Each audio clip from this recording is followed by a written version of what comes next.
Oye, escucha, he estado aprendiendo español durante 8 años y lo que aprendí durante este tiempo fue que tienes que escuchar el idioma que quieres aprender todos los días. Es increíble, importante.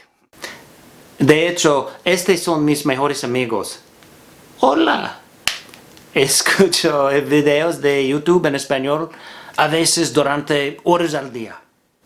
Con esto en mente, practiquemos nuestra escucha y aprendamos sobre nutrición. ¿Estamos listos? Venga.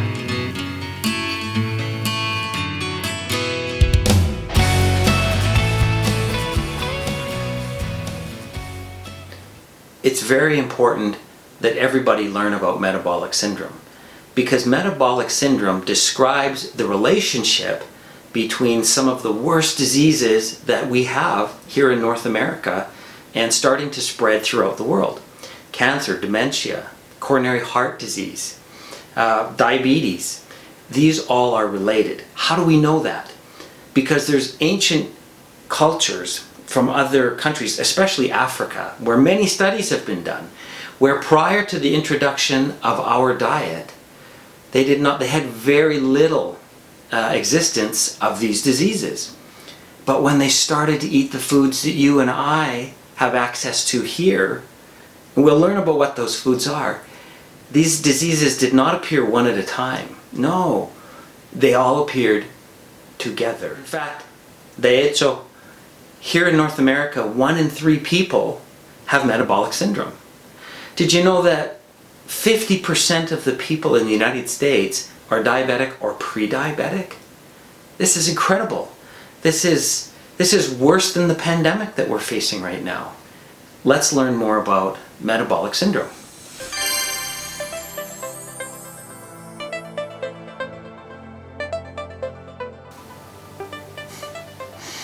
Vale, hagamos una pausa por un momento para revisar tu comprensión y parte del vocabulario que usamos. Hay 3 puntos principales que queremos aprender. Primero, el síndrome metabólico describe la relación entre enfermedades comunes. Estas enfermedades eran casi inexistentes en las culturas antiguas hasta que se introdujeron en una dieta moderna. De hecho, 1 de cada 3 personas en América del Norte tiene síndrome metabólico y el 50% de las personas en los Estados Unidos son diabéticas o prediabéticas. Increíble, ¿no? Ahora, vuelva a escuchar de nuevo hasta que pueda comprender estos puntos. Vale, continuemos.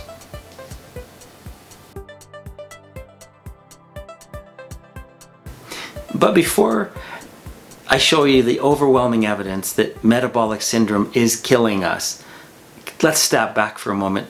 I want to tell you why I decided to create this content. When I was younger, no, not that young. I was always really healthy as a young person, as a young man in my 20s and 30s. Led a very active life, and here's the best part, I could eat whatever I wanted. Can you relate to that? Was that you? But then, when I got into my 40s, something changed. I started to gain weight, and I hadn't changed the way I was eating. I was still active, but something in my body changed. So I thought, well, I can just read some books, learn a little bit about nutrition. I thought I knew a lot about nutrition because lots of people think they know things about nutrition. They repeat things about nutrition that often are not true. I was one of those people. So I thought I could do a little bit of reading, change my diet a little bit, and get back on course. But it turned out it wasn't that easy. In fact, I got to the point where I was following crazy diets. Have you ever tried a crazy diet? We don't even know how they work, but we think we should try them because someone tells us that we can lose this weight. So crazy diets where I was drinking maple syrup and lemon juice in water. And I'd do this for a period of time, and yeah, I'd lose some weight. But inevitably, when I started eating the same, as I was before, well, all of the weight just came back. And it sounds so stupid when I say that out loud, but isn't that what we do? We lose some weight, we follow a diet, we gain the weight back when we start eating the way we used to eat. I decided I had to try to change this. But one day I had an epiphany. Let's translate that one. This epiphany that I had was that I wanted to understand how food is used as fuel inside my body. It occurred to me that a car engine, we know how the car engine works, so we know what kind of fuel to give it. Seriamente? ¿A todos les gustan los plátanos? No. Everybody likes bananas. What's your problem? Now, our body really is an engine, isn't it? So, if we can understand how our body, the engine in our body, takes the food and turns it into energy, fuel for us, then maybe we can find a way to eat that's sustainable. You see, that's the problem with diets. It forces us to eat from this really small group of foods, and that's why it's impossible. It's impossible to sustain eating that way. We have this great variety of foods that we want to enjoy, so we can never just limit our food to this small portion. Why not learn what all of this food does to our body, and then we'll be able to decide how to eat well on our own and never have to follow a diet again. So it turned out this was a lot more difficult than I thought it would be. In fact, it took me probably 8 or 9 years before I really started getting my head around nutrition, because there's a lot of controversy. Did you know that not all the experts agree on nutrition? Did you get that? The experts who spend their life studying this, they go to university and study nutrition. They study the human body and they still don't agree. In fact, the history of the study of nutrition reads like a novel, like a mystery novel. It's super interesting. Do you know scientists have given such bad nutritional advice to the population that it's harmed millions of people because they've misinterpreted studies in their efforts to try to understand nutrition? Do you know, for example, we talked about diabetes earlier.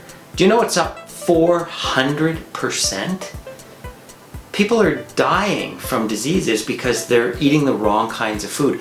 Our supermarkets are filled with most of the wrong foods that we need to properly give nutrition to feed the engine that is our body. Yeah, that stuff about diabetes is interesting, but let's get back to me. It turns out that the general population, my friends, when I talk about nutrition with them, that they're like I used to be, where they just keep repeating these things that we've heard over and over again. And we just assume that they're true because they seem to be rational. They seem to make sense. Most people know very little about proper nutrition. I often hear people giving other people nutritional advice. It's like being parents. You know, we all think we're experts. Doesn't matter how well our kids turned out. It's the same with nutrition. Sometimes you'll see people who are clearly struggling to stay fit. Not a model of fitness, but they have so much nutritional advice for people. Why don't we just cut through all of that and let's start looking at some just pure research that will help us to truly understand nutrition. That's the goal of this channel. My primary objectives in this video is, first, let's just have some fun. This is a really great, interesting topic. Let's enjoy what we're learning. My second objective is I want to share all of this really interesting research I've done. And don't believe everything I say. When I'm reading a book on nutrition, I don't agree with a lot of the things the experts are saying. So hopefully this just gives you more information. That's my goal. Share some things that I just found incredibly exciting.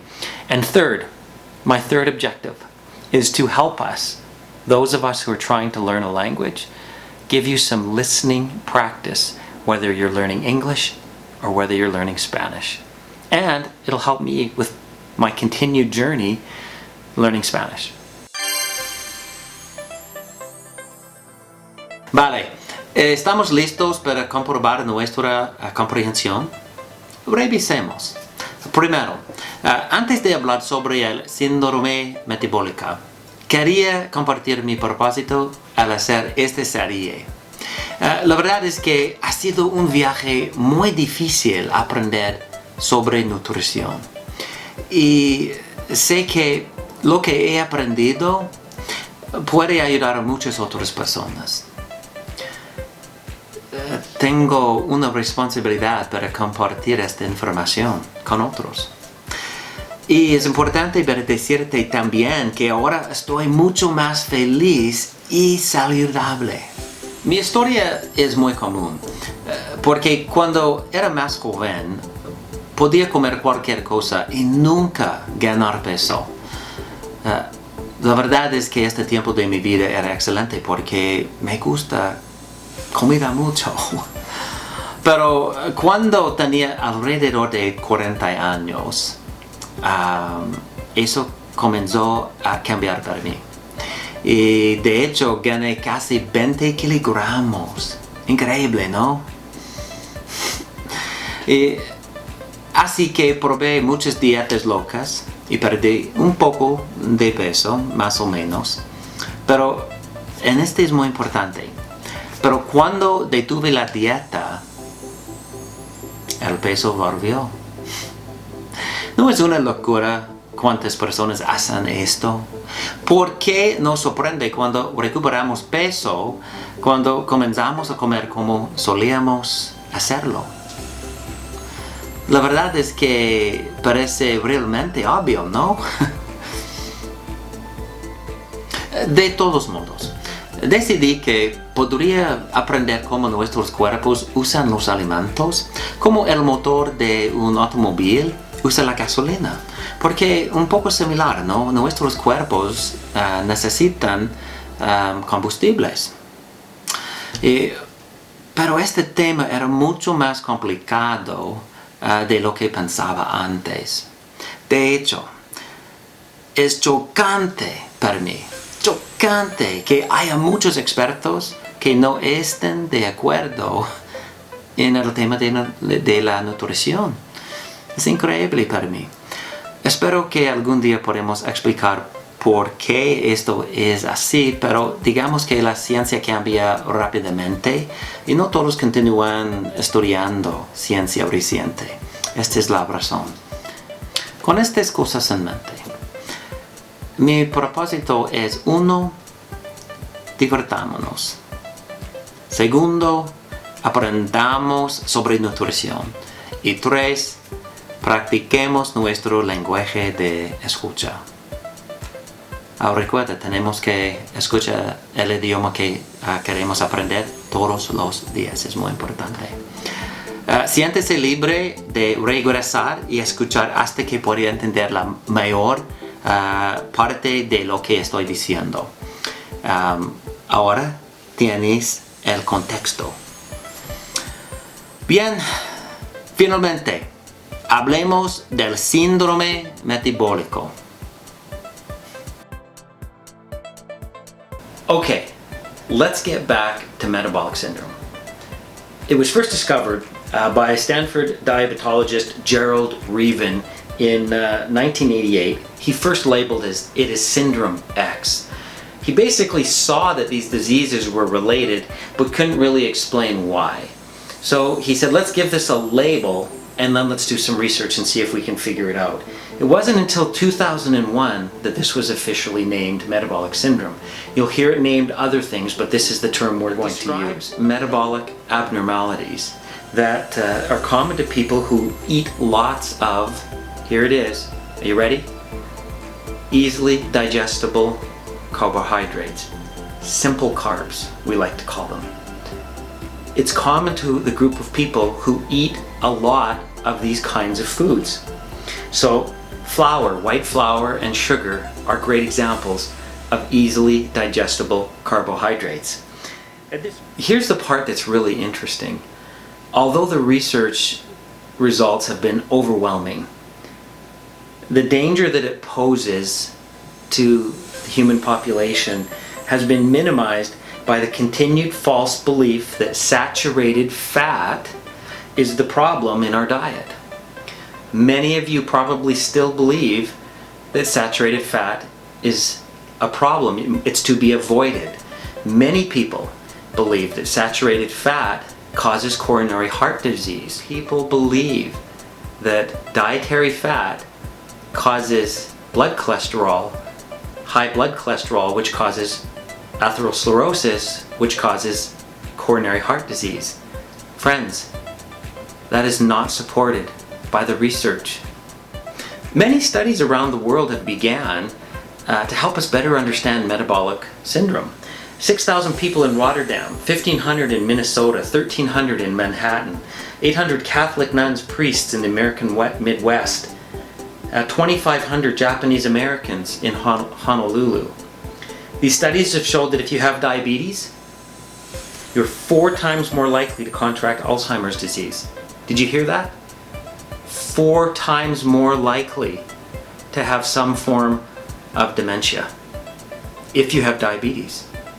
All part of the relationship between these diseases, metabolic syndrome. Is it really possible, though, that cancer could be part of metabolic syndrome caused by diet? Come on, that doesn't sound realistic, does it? Well, you decide. Richard Dahl and Richard Pato published a 120-page research project in the National Cancer Institute that looked at the incidence of cancer based on geography and diet. They concluded that 75 to 80% of cancers in the United States might be avoided with changes in diet. Can I read that again? It's incredible. They concluded through this research that 75 to 80% of cancers in the United States might be avoided with changes in diet. There's definitely a genetic predisposition involved. We know that. I mean, the statistics bear that out very clearly. But could it be that our diet triggers that? It's really a combination of a genetic predisposition and then the foods that we eat? The evidence really seems to suggest that that is true. You've probably heard of a book, if you've been involved in the study of nutrition at all, called The Saccharine Disease by Peter Cleve. In fact, the history of this researcher is incredibly interesting. He was a surgeon, and I encourage you to look it up. He was mocked for some of the conclusions that he drew, but it was only because his research was decades ahead of his contemporaries at the time. Super interesting story. But he discussed the link between cancer and refined carbohydrates like flour and sugar. Another scientist, John Yudkin, revealed through his research that 5 nations with the highest incidence of breast cancer mortality in women, by the way, soy canadiense, I'm from Canada, Canada's one of those, they had the highest sugar consumption. Interesting. On the other side, those with the lowest mortality rate had the lowest sugar consumption. It looks like causality, doesn't it?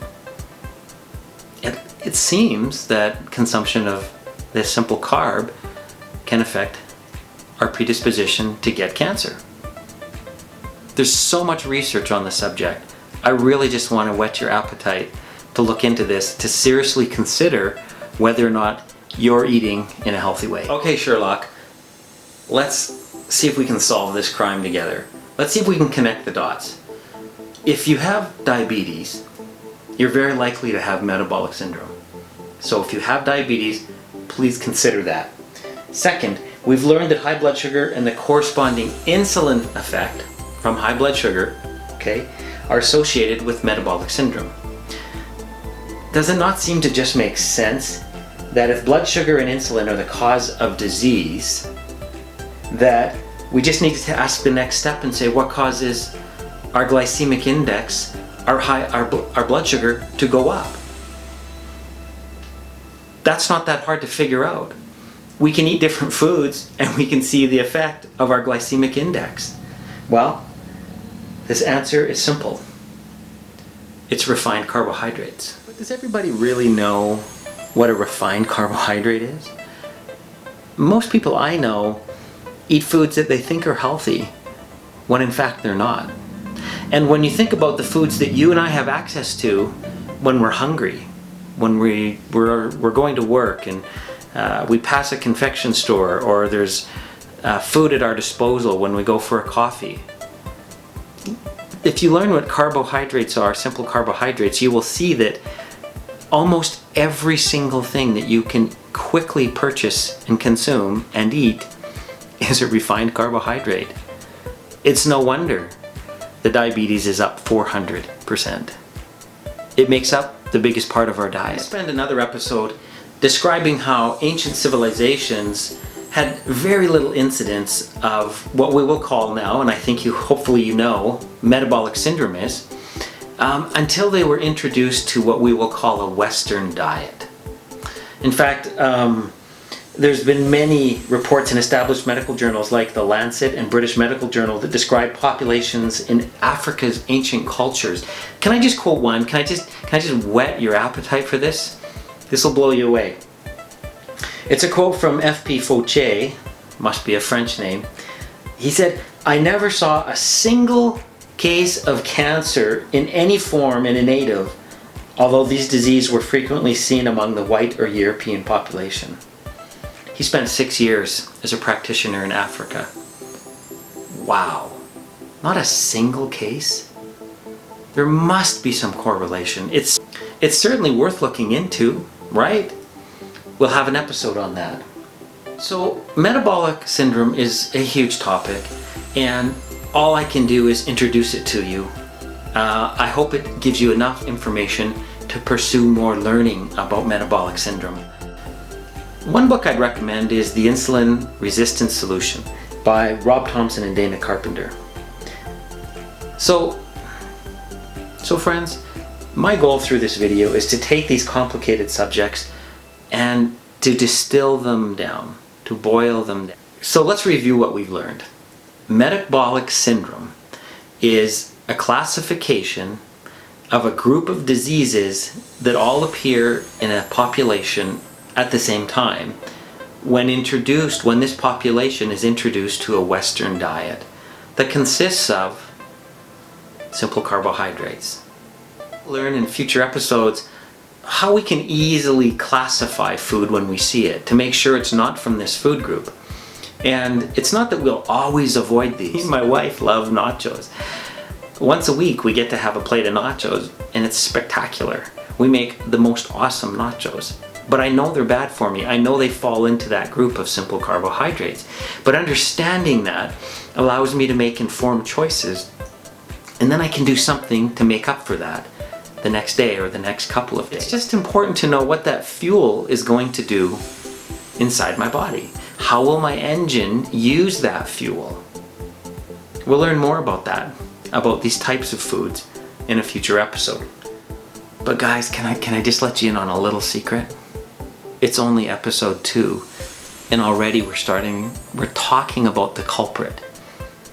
Of all the 12 years of research I've done, and the reading, and the research reports I've read, I've drawn the conclusion, along with many other people, that the culprit to weight gain and to disease in our modern society is insulin.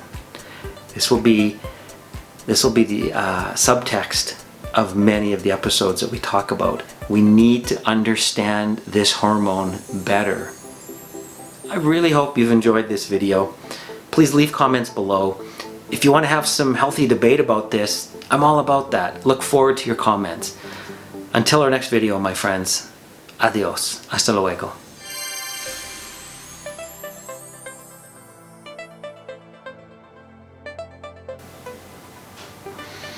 Bien, es hora de poner a prueba tu comprensión. ¿Podrías entender? No se desanime si fue difícil entenderlo todo. Yo sé por experiencia que su mente necesita tiempo para separar las palabras. Recuerde, puede escuchar esto muchas veces hasta que las palabras sean más fáciles de entender. No te rindas, lo estás haciendo genial. Entonces, repasemos. Hablamos sobre el origen del síndrome metabólico. Se le dio un nombre oficial en 2001. Entonces solo hace 20 años. Es increíble, ¿no? Pero ¿qué es síndrome metabólico? Simplemente una observación de que las personas que consumen una dieta específica con muchos carbohidratos son más susceptibles a una familia de enfermedades que incluyen diabetes, cáncer, cardiopatía y otras. Amigos, hay mucha evidencia que se ha aprendido a través de la investigación, pero este conocimiento no es bien conocido. ¿Por qué? ¿Por qué no? Porque todo el mundo está evitando la grasa. La gente sigue centrándose en la grasa. Y este solo agrava el problema. Síndrome metabólico no puede causar cáncer. Sabemos esto, es verdad. Pero la investigación muestra muy claramente que es un factor contribuyente. Además, las investigaciones han demostrado que si tiene diabetes, por ejemplo, tiene 4 veces más probabilidades de tener demencia. ¡Wow! Es increíble, ¿no? El caso es que estas enfermedades están relacionadas entre sí. Este es el punto.